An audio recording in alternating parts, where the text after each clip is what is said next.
ஈடுபட்டனர். அப்படி போராடியவர்களில் கொடிகாத்த குமரனும் ஒருவர். கொடிகாத்த குமரனை பற்றி இந்த நாடகத்தில் பார்ப்போம். என் பெயர் குமரன்.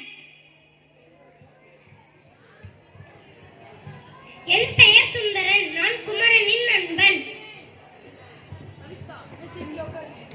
என் பெயர் ராமன். நான் குமரனின் நண்பன்.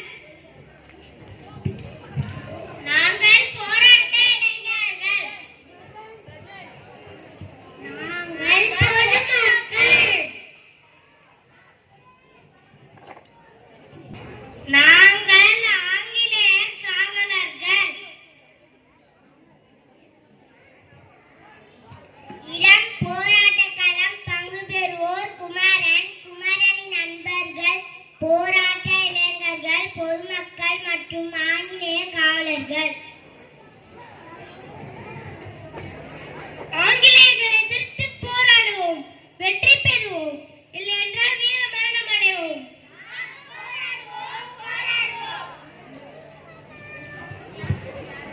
கோழையா 1000 நாள் வாழ்வதை விட ஒரு நாள் வீரனாய் வாழ்ந்து இருப்பதே மேல். நம் நாட்டு தலைவர்களை ஆங்கிலேயர்கள் சிறையில் அடைத்து விட்டார்கள். இதை நம்மால் ஏற்றுக்கொள்ள இயலாது. ஆங்கிலேயர்களை எதிர்த்து போராடுவோம்.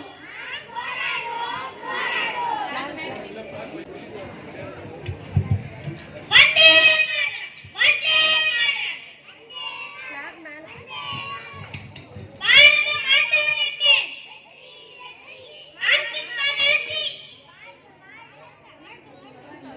ஆங்கிலேயர்கள் வெள்ளையனே.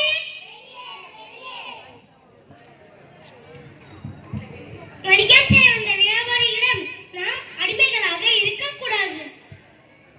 கொடுமைகள் ஒழிய, அடிமைகளாக அந்நியர்கள் அழிய,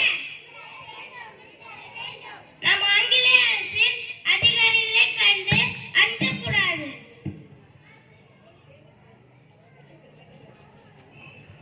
ஆங்கிலேயர் அரசின் ஆட்சிக்கு எதிராக போராட்டம் செய்வது தவறு. மீறி போராட்டம் செய்தீர்கள் என்றால் கடுமையான தண்டனை வழங்கப்படும். இல்லை என்றால் சிறைக்கு செல்கின்ற மாதிரி இருக்கும். ஒழுங்காக கையில் இருக்கும் குடியை தூக்கி வீசிவிட்டு ஓடிவிடுங்கள். இல்லை என்றால் தடியடி நடத்தப்படும். தாராளமாக அடித்துப்பார். நாங்கள் அதற்கு பயந்து ஓடுகின்ற குள்ளநரி கூட்டம் என பதுங்கி பாய்கின்ற புலிகள் நாங்கள். மிகவும் அதிகமாக பேசுகின்றீர்கள். அடி வாங்கி சாவாதீர்கள். போர்க்களத்தில் இருக்கும் வாள், வேல், துப்பாக்கியை பற்றி பயப்படாத நாங்கள் உங்களிடம் இருக்கும் தடியை பற்றி பயப்பட போகின்றோம். பயப்பட மாட்டோம். அச்சமில்லை, அச்சமில்லை. மூச்சு மீறி வானிருந்து வீழுகின்ற போதிலும்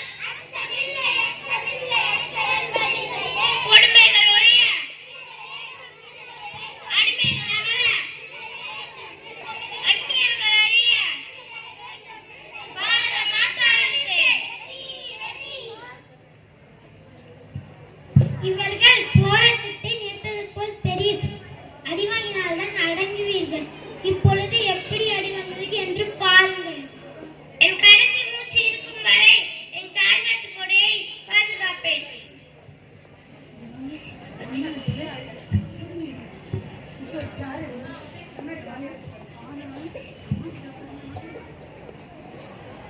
காவலர்கள் அடித்து கீழே விழும் போதிலும் கூட குமரன் கொடியினை காத்தான். இதனால் அவனுக்கு கொடிகாத்த குமரன் என பெயர் வந்தது.